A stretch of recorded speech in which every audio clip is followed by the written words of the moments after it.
Ito naman, seasoned sirloin strips. Beef, Angus, whatever.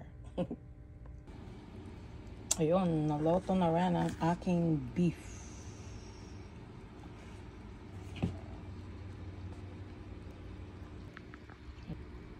Ayun, mainit-init pa.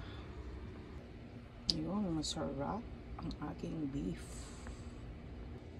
Ayan, nilagyan ko na lang kung anik-anik para masarap ang magiging lasa ng aking beef. Ayun.